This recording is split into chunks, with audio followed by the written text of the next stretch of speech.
We've been on this series here, Beyond Elementary. Just got that up on the overhead there. Been going through this workbook. And I believe Damien still has some of those back there. If anybody's interested, we have the workbook in the smaller book. We've been on this for, I don't know exactly how long, but over a year.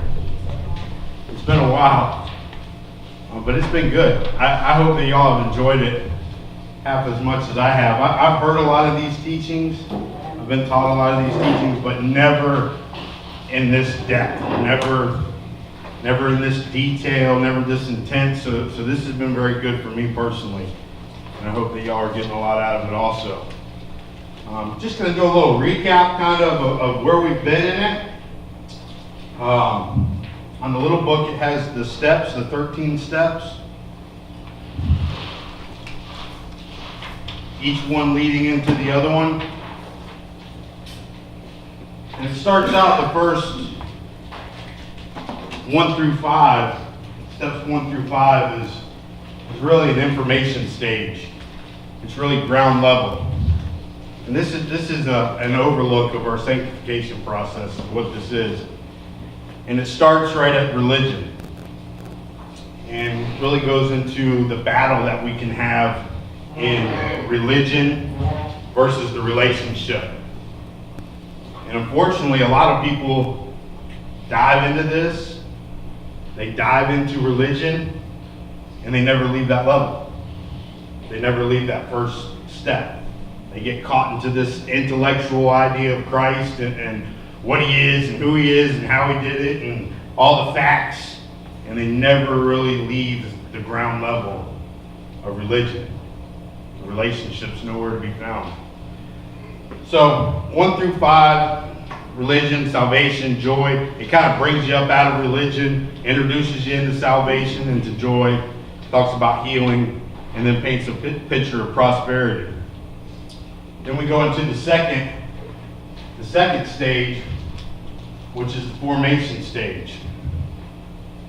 That starts with commitment, God, and crucifixion. This formation stage, there's two things that should happen here. One, we should have an intellectual breakthrough. Since we've sat there in religion and we've thought, and we've processed, and we've took our minds to the capacity that they can go. At this point, when we start breaking into commitment and really who God is, we should have an intellectual breakthrough at that point. We should have more of an understanding. We should have more of an understanding exactly who God is, exactly who Jesus is, and exactly what he expects from us. Yeah. And that'll start the breakthrough. Going into the third step, which is what we're going to touch on tonight. Pastor Dave has been going over righteousness, and we're going to just kind of touch into discipleship tonight. But we should have had some breakthroughs. Has anybody had any type of breakthroughs intellectually or anything looking into this? I know I have. I've heard, like I said, I've heard some of this stuff over and over and over, and then one day something just kind of pops. Wow, I've been looking at this all wrong. I've been doing this all wrong. I thought it was this, but now the Lord's showing me it's this. And I love the moments that it happens. And that happens a lot right there in that formation stage where, see Pastor Dave, keep them in your prayers, by the way. Pastor Dave's with a group of guys from Liberty Lodge. They're doing their yearly New Smyrna retreat. So them guys are up there getting a well-deserved break. But in this formation stage that we're just coming out of, the Lord gets us in a spot, to start planning commitments and really understanding who God is, and he gets us isolated in a spot where he can really start raining down on us. He's got our attention, and he can really start forming us and have us in a position so we can be transformed. And like I said, that's about where we're at. right now going into step 10. Step 9 and 10, transformation stage. This is where you're going to really allow the Lord just to turn your heart inside out. You're really going to allow Him to bring you into that glory that He intends you to be, and it just keeps climbing and climbing. You're actually going to come into more of a intellectual realization, where it becomes real, and you really realize, and not only an intellectual realization, but a spiritual realization, where it really just becomes real in your heart, where it really comes alive, and that relationship really forms. Pastor just wrapped up righteousness. I want to kind of just touch on that a little bit so we can go into discipleship. In this book, there's a spot that says, righteousness is mopping up after the crucifixion. That's a pretty, I read that and I got a visual of what that would look like. That's a pretty bold statement. Righteousness is mopping up after the crucifixion. Crucifixion's messy. A living sacrifice is messy. It's bloody. There's a mess in your personal life when you start crucifying things, when you start making sacrifices, when you start killing that old man. It's messy. If it's not, I would kind of put it under investigation. Really what we're doing. I know in my personal life it's been pretty messy. The only thing to really mop up this crucifixion mess, this bloody mess, is just absolute truth. That's the only thing that'll truly clean this mess up we've made. In our relationships, spiritually, our relationship with God, our relationship with ourselves, how we see ourselves, and definitely relationships with other people. I know I've destroyed some relationships with other people, and there's nothing that can fix that for me personally but truth. When He starts to shine light on forgiveness and the true nature of Christ. Let's go to Colossians 3. This is our first scripture on the board there. If you have your Bibles, you guys see this real quick. Colossians 3, verse 8. This is going to kind of explain this truth that we're putting on here. It says, but now also put them all aside. Anger, wrath, malice, slander, abusive speech. Take all that out of your mouth. Do not lie to one another, since you laid aside the old self with its evil practices, and put on the new self. That's this truth we're talking about, the character of Christ. Anybody that knows Richard Patsky or has been around Richard Patsky long enough, he has a little exercise that he does, put off, put on, which is just, it'll blow your spiritual socks off if you allow it. And it's just the whole practice is putting off, taking off that old man and putting on who Christ says you are. Putting on that new person. Putting on the new self who is being renewed to a true knowledge, that truth, the truth that Jesus Christ brings, according to the image, the one who created him. Let's go over to Ephesians 4.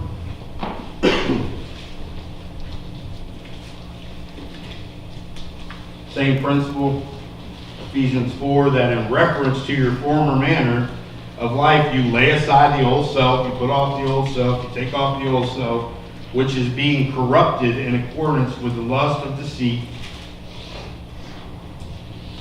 and that you be renewed in the spirit of your mind. This renewing of the mind, I know we've all heard, the Romans, about changing our thinking, transforming our mind, transformation by the renewing of our mind.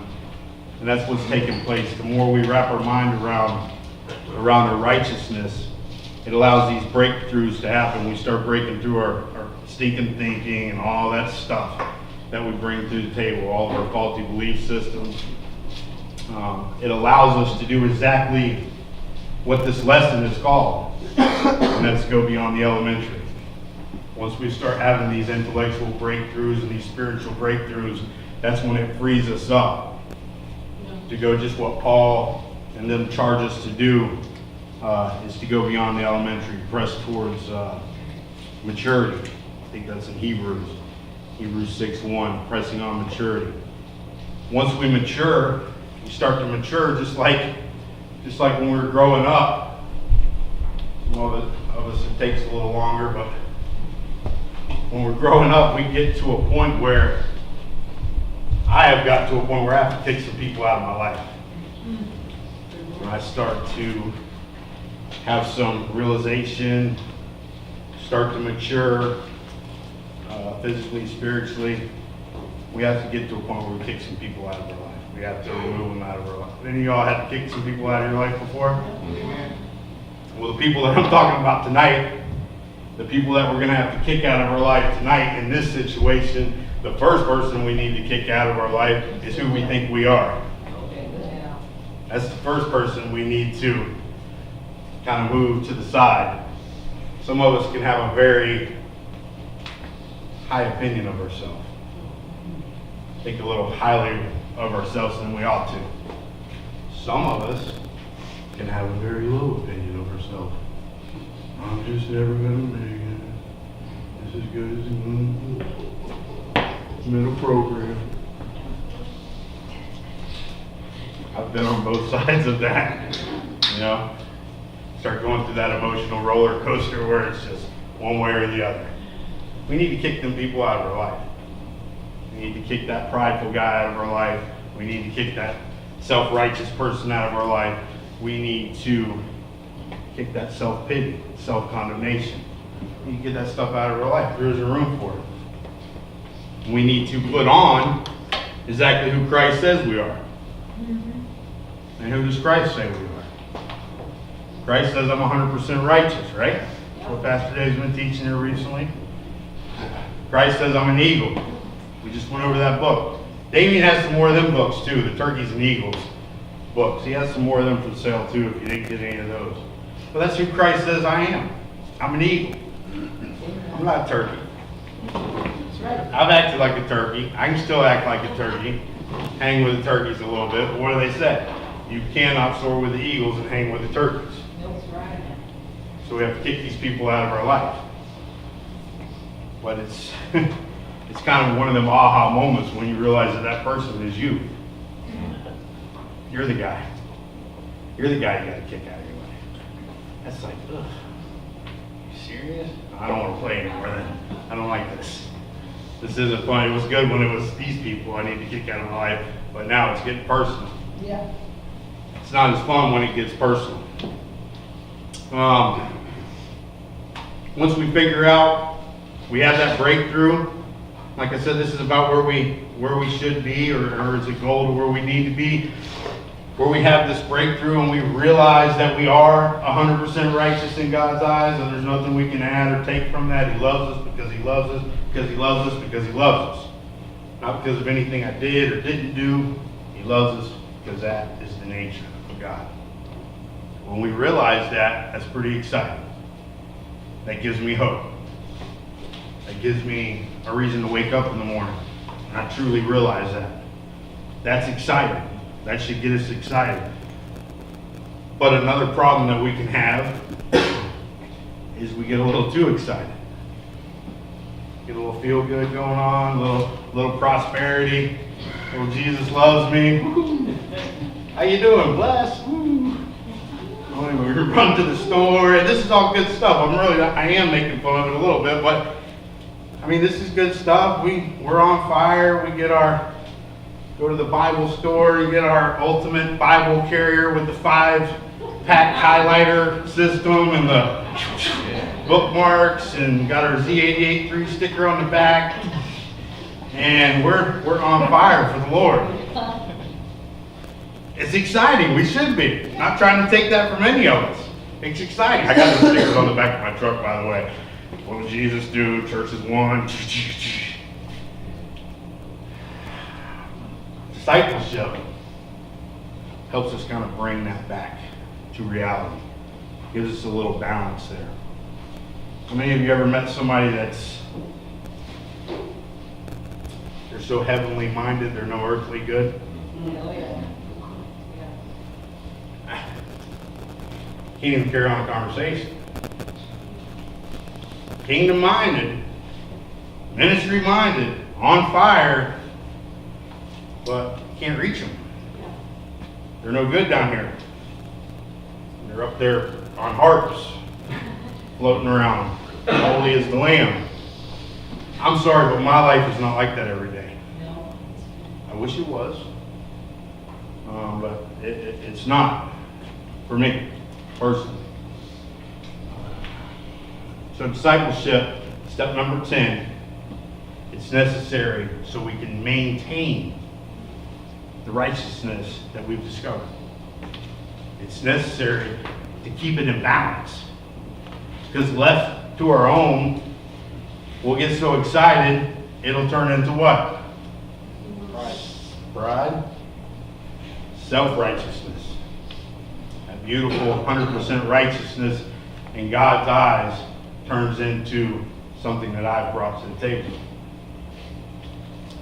Discipleship, it'll kind of call the bluff on that.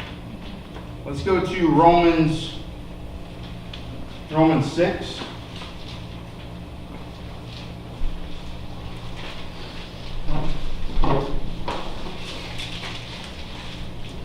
Romans chapter 6, starting in verse 17. It says, "But thanks be to God that though you were slaves of sin, you became obedient. You became obedient from the heart, so that the form of teaching which you were committed," there's our step 6 up there, committed, "and having being freed from sin, you became a slave of righteousness." I'm speaking in human terms because of the weakness of our flesh. For just as you were presented members of slaves to impurity, to lawlessness, resulting in further lawlessness, so now we present our members as slaves to righteousness, which results in sanctification. Once we become a slave to what we have realized, that we are 100% righteous in Christ, we realize that, we own that, we know that it's something we brought to the table, we become a slave to that. And that really kicks off this sanctification process that we're going through. You go down a couple more verses and it says kind of the same thing. It says, your benefit is resulting in sanctification, and the outcome is eternal life. I believe that's the goal. Now, this slave, we've heard this before. Slave usually doesn't come off. And nothing sounds good about that, being a slave. But this is really a different type of slave than probably what we're thinking. More of a perpetual slave, an ongoing slave, an eternal slave, a bond servant. In Exodus, I believe it is, we've heard this taught before up here about the slaves, that they do their 7 years in the Old Testament. They do their 7 years. They work under their master. They do their 7 years, and they realize, hey, this ain't so bad. I like this. I'm good. I'm taken care of. My father loves me. Food's on the table. I do a little work. I do some work for the kingdom. It's pretty good. I really want for nothing. So why would I go out there and try to do this on my own when I realize that I'm a slave under this master that really, there's some discipline and some love there, but he loves me. He cares for me. So I'm going to stay right here. I'm being taken care of. I'm going to stay right here. So this slave, instead of leaving after his 7 years and going on, he stays. He says, I want to serve you on my own will. It becomes his idea. So I believe the process was they take that slave and they put an awl through their ear, I think, make a mark, and they're owned by that slave master. That's their son. Well, it's no different with our relationship with the Lord. We go through these processes. He spanks us, he pulls our pants down, he humbles us, he does everything. We kick, we scream, we run, we come back, we run again, we come back, we run again, we come back. And then finally, we realized that this ain't so bad. He loves me. Maybe I'm just going to lay down because I'm tired. Maybe I'm just going to lay down and let him love me. Maybe I'll let it become my idea. I know so-and-so's told me, grandma prayed for me, pastor, everybody. But I finally realized today that this is where I need to be. And this is a telltale sign that we've really grasped what our true righteousness is. That's kind of the fruit of that. When we start seeing that happen in ourselves, we start seeing that happen in a man. When I see a man start really laying down, just saying, yeah, I know he's plugged into something. He's really tapping into something. He's understanding something. You see somebody that the Lord's just really working in their life, and they're just really, you see them transforming right before your eyes. It's beautiful to watch. It's beautiful to watch the Lord just really start turning somebody around, turning the heart inside out, and it becoming their idea, and them becoming okay with it. We actually have our moment in the garden. You know, the Lord had Jesus had his moment in the garden.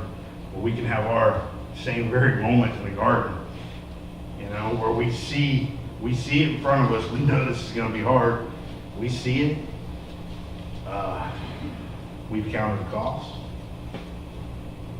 We see what's ahead of us. We see how heavy our cross is going to be. We see that we're ready to pick it up and walk with it daily. Counted the cost, committed, submitted, and I'm ready. And this is where the Lord can really just transform us. We can have that moment, our own personal moment in the garden, just like Jesus did. Where he said, not my will be done, but your will, Father. And we just stand up. We can hold our head up high finally. We stand up and we sing that sweet hymn, I have decided to follow Jesus. We can walk right up out of the garden just singing that hymn. I have decided to follow Jesus. That's a beautiful thing when that takes place. And that's what we're looking for here. That's what we're hoping to find out of our righteousness, out of our discipleship. And this is exactly what discipleship is. Discipleship is the act of a disciple. We know the definition of a disciple is a disciplined follower of Christ. And that's what we're shooting for. That's what we're going to really try to just tap in a little tonight and unfold what that looks like so we can have that personal moment in the garden. Not only just stay in the garden, but walk out.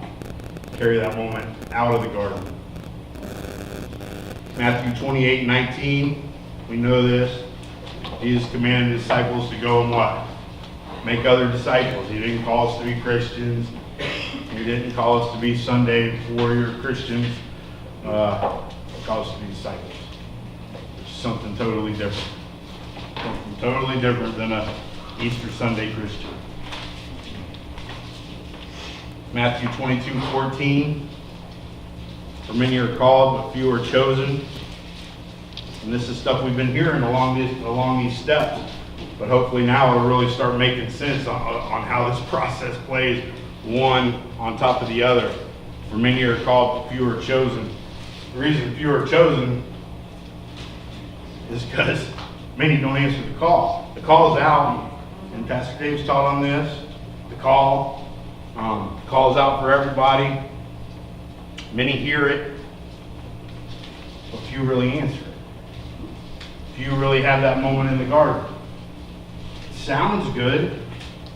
What do they call it? Fire insurance. We want our fire insurance. They call it the general call. The general call is out. Salvation's available for everyone. Come, all who are weary. All the things we hear, that sounds great. I want that. Sign me up. We answer that general call very quick. I don't know too many people. I mean, there might be some people that'll toe-to-toe with you about it, but for most people, if you get them in a quiet spot and you ask them, yeah, absolutely. But that's as far as it goes. They don't take it any farther. They don't take it any farther into the effectual call. And I've heard Pastor Dave say that and talk about the effectual call. I'm like, oh yeah, that's good. Yeah, effectual call. Yeah. And then I realized I really wasn't even sure what that meant. So I started looking at it, and that's the producing call, the call that's able to produce. You're going to have some fruit. And that effectual call is the call that calls your bluff on the general call. We've made our commitments in step 6, and we did all this, and we've done all that, but the bluff's about to get called. I don't know if anybody's ever had their bluff called. I know I have many times, a couple times a day probably. You know, talk a big game, all these promises, all these commitments, but then when it's down to the wire, it's a different story. Discipleship calls the bluff on commitment 6. Commitment 6 says we're committed, we're in, we're all the way, and then the by the ways come in. And the first time I heard anything about by the ways was with Jack Vitellero was teaching me how to do intake calls for Liberty Lodge. And I come running in, I was all excited. I said, I got this guy, yeah, he's ready to come in, I'm gonna bring him in tomorrow, woohoo! Da, da, da. He goes, well, did you ask him what his by the ways were? I said, by the ways? By the way what? What? This guy, he's ready to come in. So he gets on the phone with him and he calls his bluff. Why don't you come in tomorrow? Have your stuff ready, come in tomorrow, we're gonna start this 8-month program, regeneration program. He calls the bluff, and then it's, whoa, well, by the way, I really need to get my driver's license, and by the way, I've got this fiance. Everybody's got a fiance. I've got this fiance, and yeah, she's pregnant, and this, and the U.S. Marshals are looking for me, and I'm trying to think of all the stuff that I've heard just in the short time I've been here. Grandpa's funeral, baby dedications, all the by the ways why we cannot do this right now. Yes, it's important. Yes, I'm interested in recovery, but I'm not committed to it right now. Yes, I'm interested in Christ and his blessings and the general call and salvation, but I'm not to the point yet where I'm committed. I'm not to the point where I will answer the effectual call. So,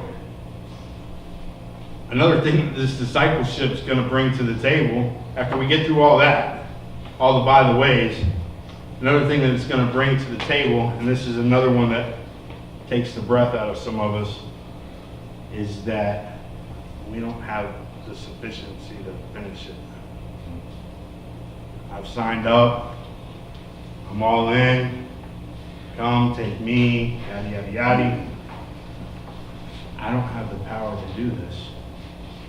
I don't have what it takes. I've talked a big game, but I've started something I can't finish.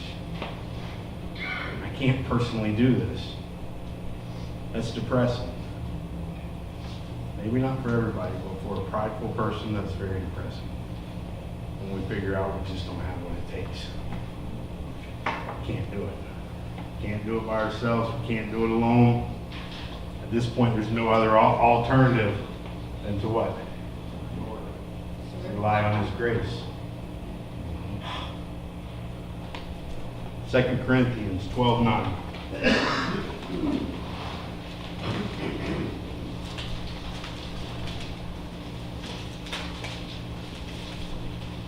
2 Corinthians 12:9. This is Paul, disciple of all disciples. He's going back and forth with a thorn in his flesh, whatever that was. He's complaining. He's begging the Lord to take it away. 12, starting in 7, I'm going to go down a little bit. It says, there was given to me a thorn in the flesh, a messenger of Satan to torment me, to keep me from exalting myself.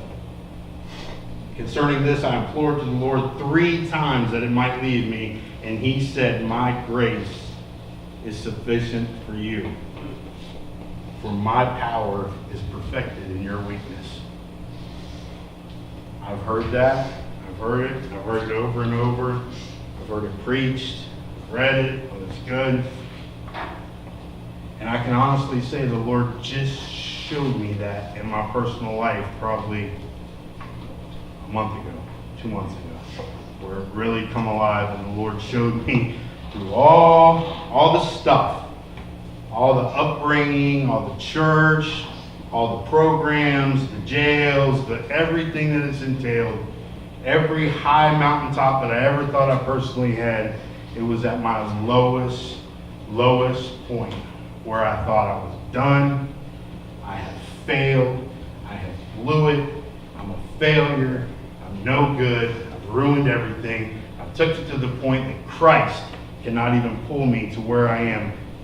The Lord showed me that's where He was the strongest. The Lord showed me that that's where He spoke to me the most. The Lord showed me that that's where the breakthrough happened. When I finally got to that point where I had nothing to bring to the table, that's when He showed up. And my life hasn't been the same since that day. But it was at my weakest point. That's totally opposite of how we think. It's totally opposite of how we drive ourselves and how the world teaches us to think. That we must bring something to the table. We must, or we will not be accepted. We will not be good enough. And that is a lie. That is one of the lies that we buy into every time.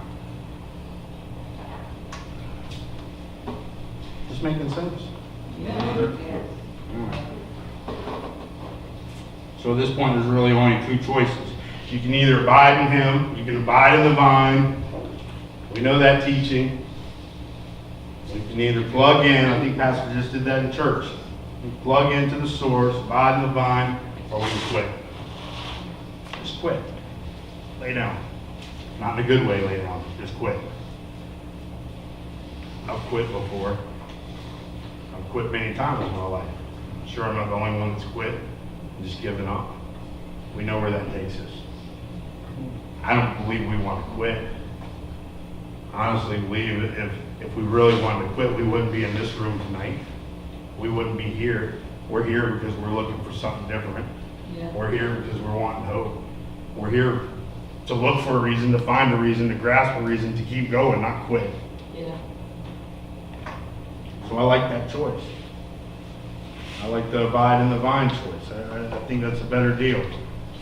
Jesus knew, He knew that we were going to have some major problems in this area. So He gave us a couple examples. Mark 10. This is kind of just going to kick it off for when Pastor Dave comes in and really breaks us open on what discipleship is going to look like. Mark chapter 10, verse 17 talks about the rich young ruler.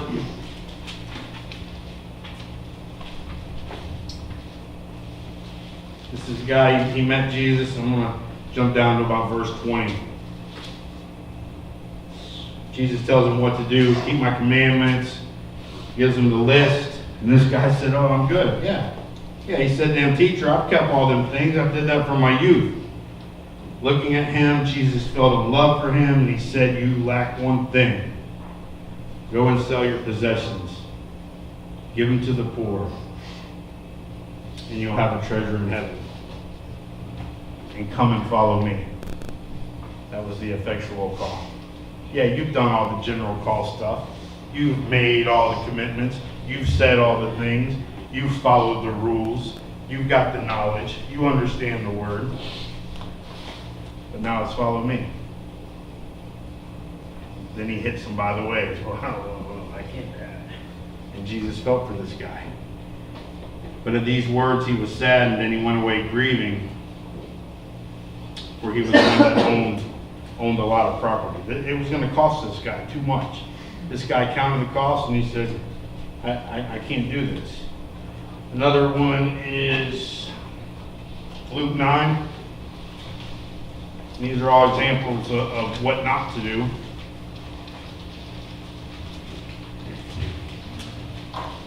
Luke chapter 9, starting in verse 57. It says, as they were going along the road, someone said, I'll follow you. I'll follow you wherever you go. That's a pretty bold statement. They're talking to Jesus. Jesus said, the foxes have holes, the birds of the air have nests, but the Son of Man has nowhere to lay his head. And he said to another person, he looked at this person and he said, follow me. Another effectual call. Follow me. But he said, Lord, permit me first to go bury my father. Here comes the by the ways. I read this and I'm like, I thought Jack come up with that. This is in the Bible. This is real stuff. Oh no, by the way, let me go bury my father. But he said to him, allow the dead to bury their own. Allow the dead to bury their own dead. But as far as you go and proclaim everywhere the kingdom of God. And then another one said, I'll follow you. But first, by the way, let me say goodbye to those at home. Jesus said, no one after putting his hand to the plow and looking back is fit for the kingdom of God. I hate to put it this way, but Jesus is not concerned with your by the ways. He's not interested in them. He's not. He wasn't interested then. He's not interested now. We'll bring them to the table. I know I can always find a reason not to answer that call if it's something I don't want to do.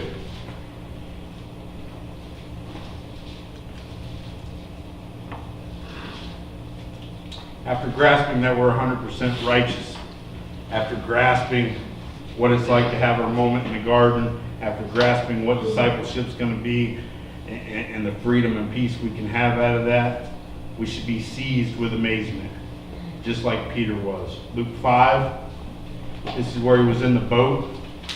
He pulls them out, he's calling his disciples.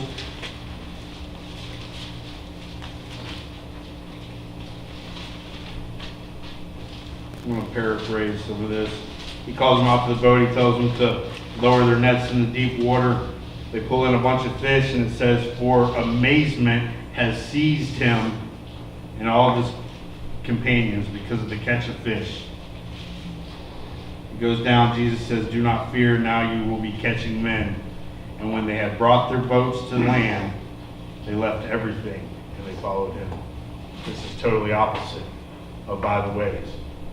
They seen it, they experienced it, they owned it, it became their idea, and they dropped everything, and they followed him. Jump right over to the call of Levi, 5:27, the call of Levi, or Matthew, the disciple Matthew, same principle. He met him at the tax booth. He was a tax collector, he was a sinner, he was everything that everybody despised. Jesus met him right there where he was at, just like he met me. Right in the crack house, he met me. Right there. Right behind the pipe, he met me. Right there, and he said, follow me. Same thing with the tax collector. Levi sitting in the tax booth, and he called to him, and Jesus said, follow me. And it says he left everything behind, and he got up and he began to follow him. And after that, it was a little interesting. It said Levi gave a big reception for him in his house, and there was a great crowd of tax collectors and other people who were reclining at the table with him. And this just made all of the religious people so angry that Jesus would sit and recline with these tax collectors, recline with these sinners. They just couldn't understand it. But that's just the nature of Christ. He loves us because he loves us because he loves us. And that's right where he wants to meet us. Wherever we're at, he wants to meet us. Now, he does want to take us. He does want to take us to the top in open heaven, yes. But he'll meet you right where you're at. Revelations 3:20. I'm going to end with this.